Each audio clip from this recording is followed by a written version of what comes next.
Então, pessoal, voltamos agora para a segunda parte da nossa aula sobre antihipertensivos. Então, na primeira parte, nós vimos sobre a hipertensão e quais são as estratégias de tratamento. Agora, nós vamos falar sobre os ativos, né? Nós entramos sobre os ativos farmacológicos. E agora a gente começa com os agentes simpatolíticos, classificados em três formas: de ação central, agonista alfa-2 adrenérgico, alfa-bloqueadores do tipo 1 e os beta-bloqueadores também do tipo 1 adrenérgico, tá? Então aqui a gente tem um esqueminha da fibra nervosa, né, o neurônio aferente e o eferente, e a localização aqui dos receptores, lembrando que como é um sistema nervoso autônomo simpático, né, o neurotransmissor é a norepinefrina, ela é sintetizada a partir da tirosina, produzindo os vacúolos com a norepinefrina, ela é liberada na fenda sináptica, age sobre os receptores do tipo alfa-1 e beta para poder prolongar, para poder dar continuidade a esse estímulo e aí, consequentemente, realizar taquicardia e aumento da resistência periférica, tudo bem? Então, uma das ideias, uma das estratégias do tratamento farmacológico é diminuir a intensidade desse estímulo, certo? E nós podemos fazer isso de várias formas. Por exemplo, esse receptor aqui é conhecido como receptor alfa-2 e o seu efeito agonista é de bloquear a liberação da norepinefrina. Se eu diminuo a quantidade desse neurotransmissor, eu diminuo a propagação do impulso, diminuo a resistência periférica, diminuo a pressão arterial. Então, um dos ativos, por exemplo, a clonidina, ela atua exatamente aqui, como agonista alfa-2, que diminui a liberação de norepinefrina na fenda sináptica, consequentemente, a gente diminui a propagação do impulso. Tudo bem? Uma outra forma de a gente diminuir a propagação desse impulso é utilizando a metildopa. O que a metildopa faz? Olha, a tirosina precisa ser oxidada a L-dopa e depois, consequentemente, a noradrenalina, norepinefrina, tanto faz, certo? A metildopa, ela compete com a L-dopa, formando a metilnorepinefrina ou metilnoradrenalina, que não tem efeito nos receptores, ou seja, eu diminuo indiretamente a produção de noradrenalina através do uso da metildopa. Tá? Metildopa a gente vai ver que é um antihipertensivo muito importante no tratamento de grávidas. Tá? Grávida é um problema, né? Grávida é um problema que a gente não pode usar vários medicamentos, mas a metildopa responde muito bem e a gente vai ver que grávidas hipertensas respondem muito bem ao tratamento com metildopa, certo? Nós também temos, por exemplo, a ação de beta-bloqueadores. Eles bloqueiam o estímulo via receptor do tipo beta pela presença da noradrenalina. Né? Se esses receptores beta do tipo 1 estiverem presentes na fibra cardíaca, a gente diminui a força de contração e diminui o ritmo de contração, consequentemente diminuindo o débito cardíaco. Tá? Nós também podemos utilizar aqui como antagonista alfa-1 adrenérgico, por exemplo, a prazosina, ela atua justamente aqui, inibindo a estimulação dos receptores do tipo alfa.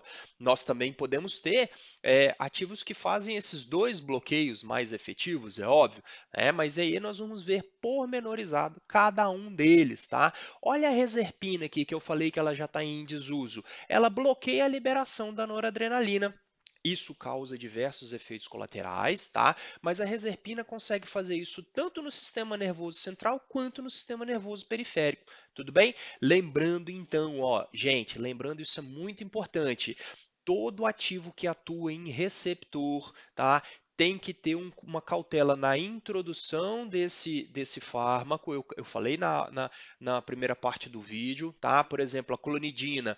No início de tratamento da clonidina, esse bloqueio pode ser muito intenso, tá? Essa ação da clonidina no receptor pode ser tão intensa que ela diminui drasticamente a liberação da noradrenalina e o paciente pode ter uma hipotensão grave e entrar em síncope. Então, a introdução desses ativos todos eles, ó, deve ser lenta e contínua com ajuste de dose, tá? A mesma coisa aqui, eu dei o exemplo da prazosina, né, que faz o bloqueio do receptor alfa-1. A retirada da prazosina pode levar, por exemplo, a uma hipertensão de rebote. Isso é muito comum. Então, a retirada desse fármaco também tem que ser lentamente, ok? Tá? Então, esses receptores aqui, um resuminho dos receptores, ó, do tipo alfa-1 faz vasoconstricção, então a gente precisa bloqueá-lo para poder promover a vasodilatação no hipertenso. Tá? Ó, ele faz um incremento da resistência periférica, então o bloqueio dele diminui a resistência periférica e ele aumenta a pressão, então o bloqueio alfa-1 diminui a pressão. Né? No alfa-2, eles são contraditórios, tá? São diferentes, são opostos. O alfa-2, ele inibe a liberação de norepinefrina, consequentemente a transmissão do impulso nervoso. Então, os agonistas alfa-2 diminuem a liberação de norepinefrina, beleza? Alfa-1, antagonista, alfa-2, agonista. Os receptores beta-1 promovem taquicardia. Então, ao bloquear o receptor beta, eu diminuo a frequência cardíaca, diminuo, consequentemente, o débito cardíaco e a hipertensão. Já os receptores beta-2 fazem vasodilatação. Então, não é interessante bloquear o beta-2, detalhe, tá? Então, quanto mais específico a minha droga for para o receptor beta-1, melhor. Melhor para o meu tratamento. Lembrando também, ó, que o receptor beta-2 está presente no pulmão, faz broncodilatação. Então, é totalmente contraindicado o uso de beta-bloqueadores para paciente asmático ou com DPOC, doença pulmonar obstrutiva crônica. Um detalhe que eu vou chamar a atenção mais lá na frente, ok? Então, vamos falar sobre os agonistas alfa-2 de ação central. Agem através do estímulo dos receptores alfa-2, que estão envolvidos em mecanismo simpato-inibitório. Eles inibem o sistema adrenérgico, consequentemente diminuindo a pressão arterial. Nem todos são seletivos, ou seja, causam efeitos colaterais, né? O seu efeito principal é a diminuição da atividade simpática, diminuição dos reflexos do baroreceptor, bradicardia relativa e hipotensão ortostáticas. É uma queixa comum dos pacientes que utilizam, por exemplo, clonidina, ao se levantar, ficar tonto, ter uma hipotensão na hora que se levanta.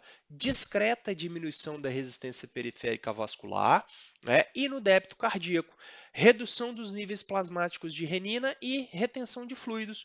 Quem são eles? Metildopa, clonidina, guanabenzo, alguns inibidores de receptor imidazolínicos, como a moxonidina e a rimenidina. Tá? Nós vamos falar sobre os principais. Quais são as reações adversas mais comuns? Por que eu só citei metildopa e clonidina? São as mais comuns que a gente utiliza aqui no Brasil. Tá? Metildopa, febre, anemia hemolítica, quando as células do sangue se rompem, galactorreia e disfunção hepática. Então, cautela nesses pacientes. Tá? A clonidina apresenta efeito rebote com a sua descontinuação, então cuidado, lembra que eu falei em todos esses fármacos que usam em receptores, tá?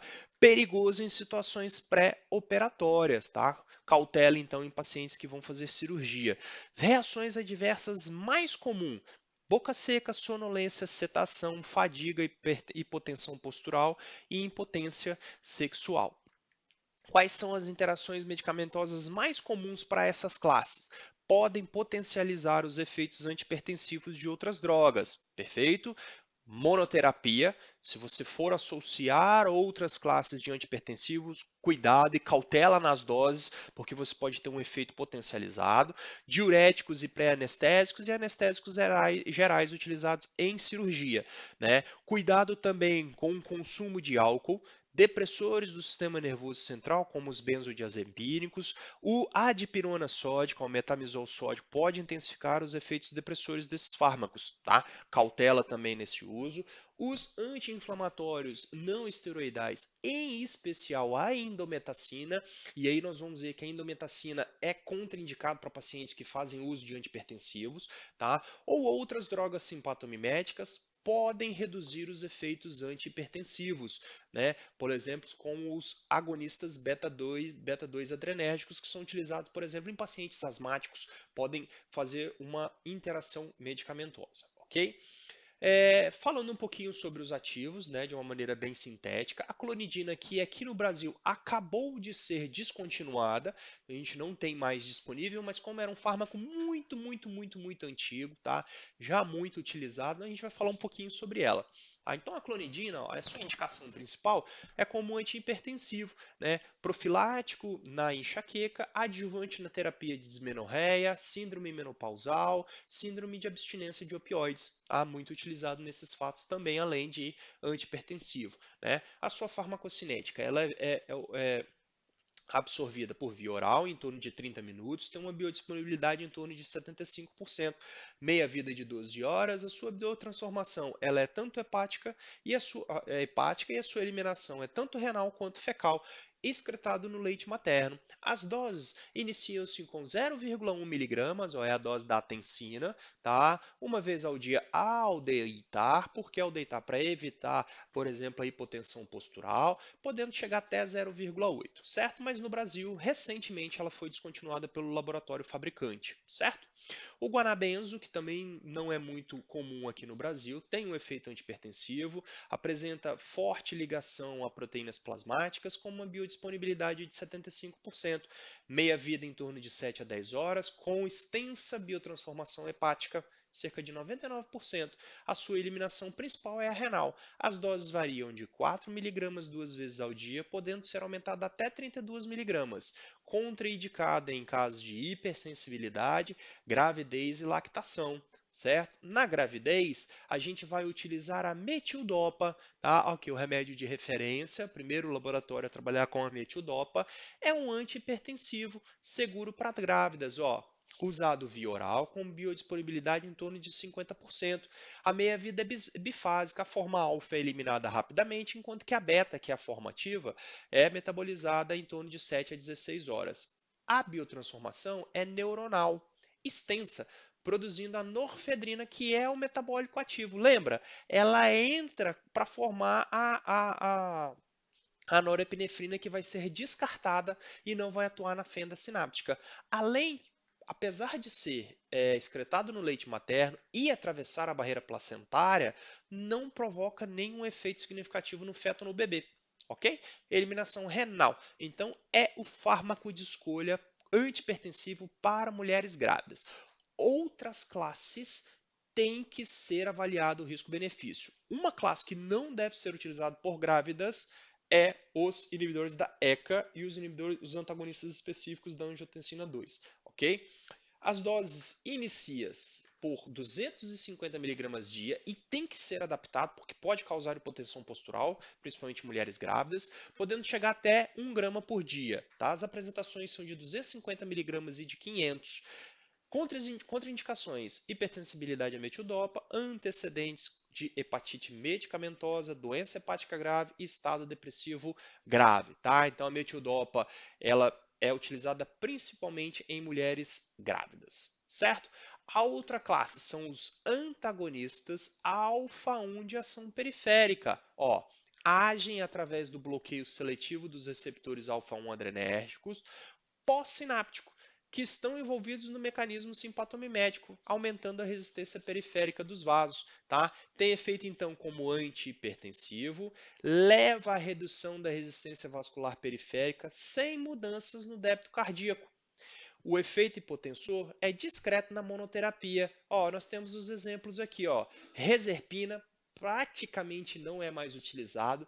A doxazosina tem um efeito bacana, principalmente em homens que fazem tratamento conjunto para hiperplasia prostática benigna. Tá? A doxazosina relaxa a musculatura da próstata, melhorando, por exemplo, o sistema urinário do paciente e também faz ação como antihipertensivo. A prazosina também é muito utilizada e a terazosina também, certo? A reserpina eu coloquei porque já foi muito utilizado, era um antigo Adelfan Exidrex, aqui do laboratório Novartis, tá? É um antihipertensivo natural extraído da planta R serpentina, um alcaloide, tá? Ela atua tanto no sistema nervoso central quanto no sistema nervoso periférico. Via oral com biodisponibilidade de 80%, meia-vida longa, então a sua eliminação é problemática. Grande parte dos casos de intoxicação se dá exatamente essa dificuldade de excretar a reserpina. tá? Biotransformação hepática, início de ação demora entre vários dias ou semanas e a eliminação é nas fezes, ok? Doses baixíssimas, o índice terapêutico da reserpina é muito baixo, então tem que ter muita cautela com pacientes complicados, tá? Contraindicado para hipersensibilidade, doenças graves, depressão grave, arritmia cardíaca, epilepsia, colite ulcerativa e doença de Parkinson, ok? A doxazosina, ela já é mais utilizada, tá? Tanto como antihipertensivos em doses que se iniciam de 2 a 4 miligramas de 1 a 2 vezes ao dia, funciona muito bem. Além de antihipertensivo, ela é utilizada na hiperplasia prostática benigna, porque ela relaxa a musculatura lisa do colo da vesícula biliar, próstata e cápsula prostática, o paciente urina com mais facilidade. Muito utilizado, por sinal, tá? Então, por exemplo, se você tem um paciente que tem hipertensão e vai tratar a hiperplasia, você já pode associar a doxazosina com esses dois propósitos, tá? Cuidado com as associações com outras classes, porque você pode potencializar o efeito antihipertensivo, tá? Farmacocinética também padrão, via oral, alta ligações à proteína plasmática, biodisponibilidade excelente, meia-vida de 19 a 22 horas, a transformação é basicamente hepática, com o início de ação de 1 a 2 horas, tá? A eliminação basicamente urinária. Okay? Contraindicação para insuficiência renal e hepática. Possíveis interações, ó, potencializa os efeitos dos antihipertensivos, então cautela no paciente que faz o uso para as duas situações. Os anti-inflamatórios não esteroidais, principalmente aqui a endometacina, reduz o seu efeito e os estrógenos podem aumentar a pressão arterial em associação, ok? A prazosina, né, é produzido pela Pfizer, também tem o mesmo efeito como antihipertensivo, tem um efeito também como vasodilatador, utilizado em pacientes com insuficiência cardíaca congestiva. Também é utilizado como antídoto em casos de envenenamento por alcaloides do centeio, que é uma boa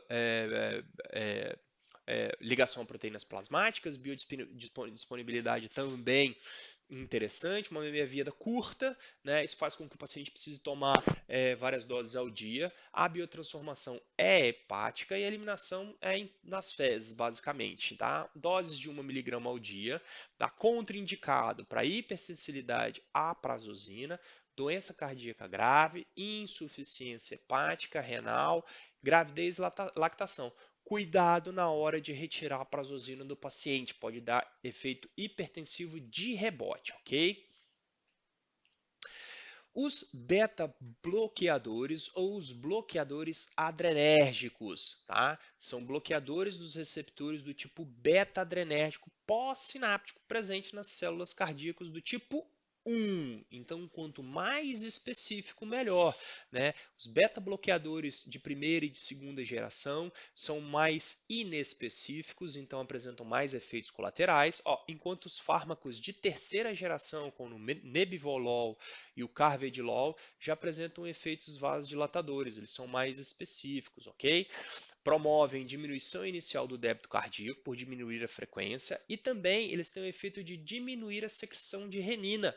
Tá? Um excelente efeito, um efeito muito bacana, por sinal.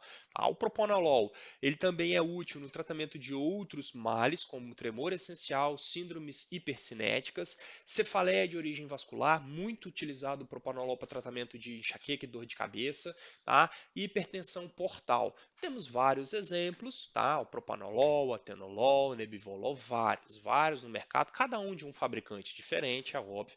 Eles vão apenas modificando as moléculas, tá? Algum tem algumas características, outros não apresentam vantagens específicas. Vai depender muito da prática, da disponibilidade, do preço. Então, você vai depender do tipo de paciente que você vai tratar. As reações adversas que são comuns a esse grupo é o broncoespasmo, então cuidado com o paciente fumante com DPOC, tá? Broncoespasmo, ou se faz uso, por exemplo, de bombinhas com um broncodilatador, que são agonistas beta-2 adrenérgicos. Cuidado, a interação medicamentosa é importante, pode precisar crises asmáticas em pacientes. A bradicardia é sempre presente, tá?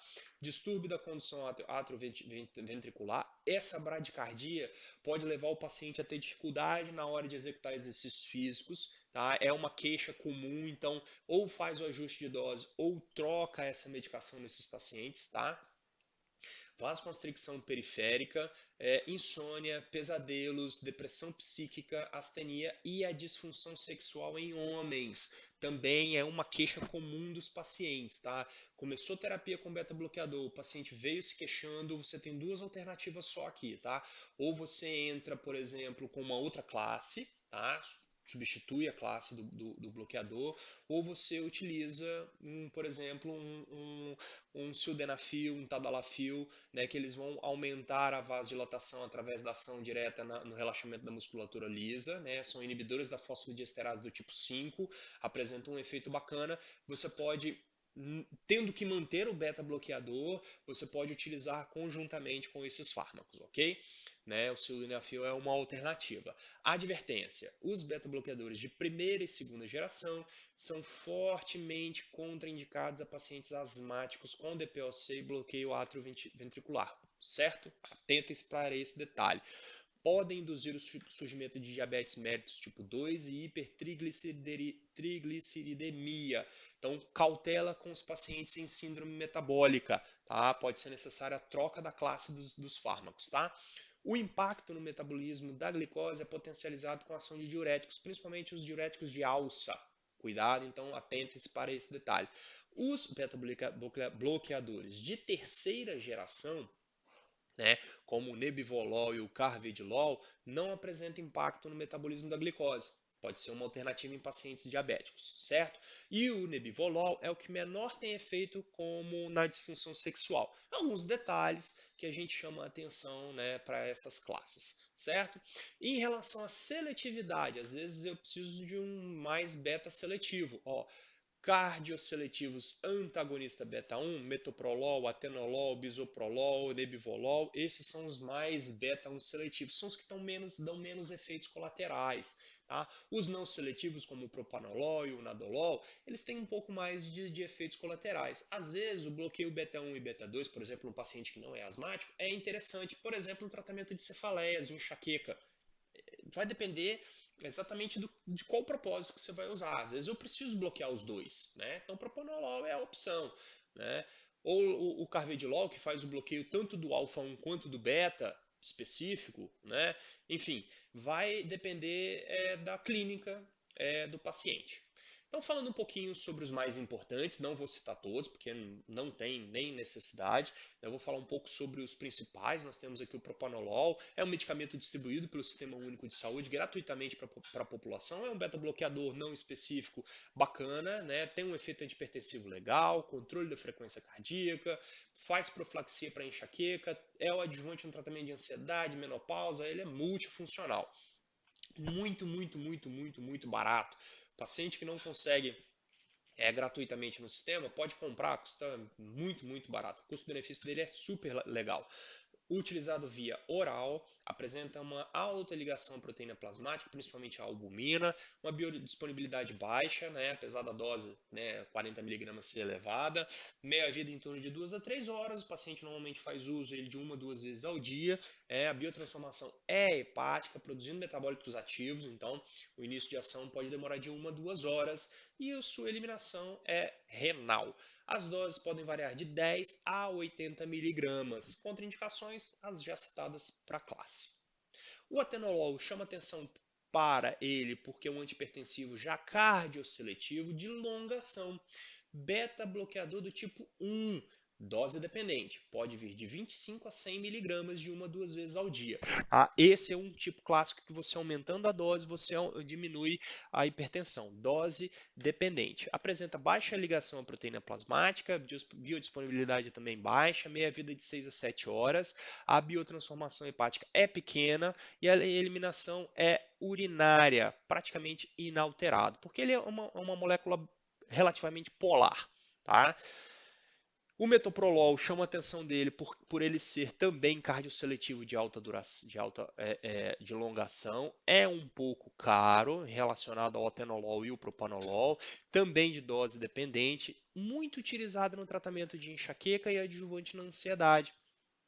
As características muito semelhantes à do atenolol e as doses podem iniciar de 25 a 100 mg de 1 a 2 vezes ao dia. O carvedilol é interessante porque ele apresenta um bloqueio não seletivo para o alfa-1, alfa-2 e beta-1, beta-2 e alfa-1. Às vezes é importante. É importante, é interessante para um paciente asmático? Não. Mas ele, além de apresentar essas funções, ele apresenta uma função miocárdica, arritmias cardíacas e tem um efeito protetor de radicais livres oxidante. Tá? Também faz vasodilatação. Então, às vezes, é isso que a gente precisa, né? Vai depender do seu paciente. Já apresenta uma alta ligação a proteínas plasmáticas, baixa biodisponibilidade, uma meia-vida de 10 horas, que você permite o paciente usar de 1 a 2 vezes ao dia só. A sua biotransformação é hepática e o início de ação é bem rápido, de 1 a 2 horas. Eliminação biliar, ok? Doses de 325 miligramas até 25 miligramas de 1 a 2 vezes ao dia. As contraindicações já citadas e insuficiência hepática devido à sua alta biotransformação. Às vezes é interessante esse tipo de ativo, que apresenta não só o beta-1 bloqueio, mas o 2 e o alfa.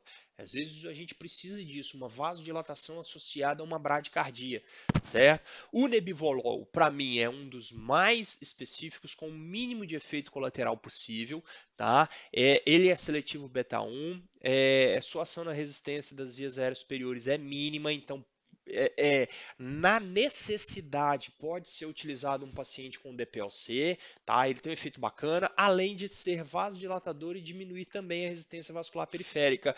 Ele é o que apresenta o melhor efeito global, por assim dizer. É o mais caro, tudo bem, mas é o que melhor apresenta efeito global, tá?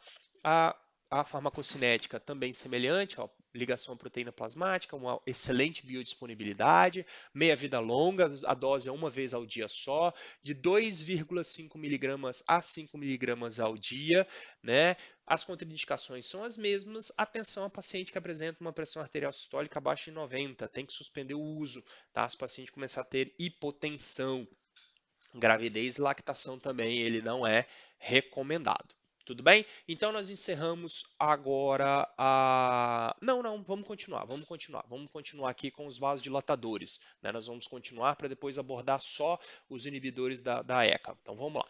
Os vasodilatadores aqui, ó, bloqueador de canal de cálcio, nós vamos falar sobre essa classe, e os vasodilatadores diretos.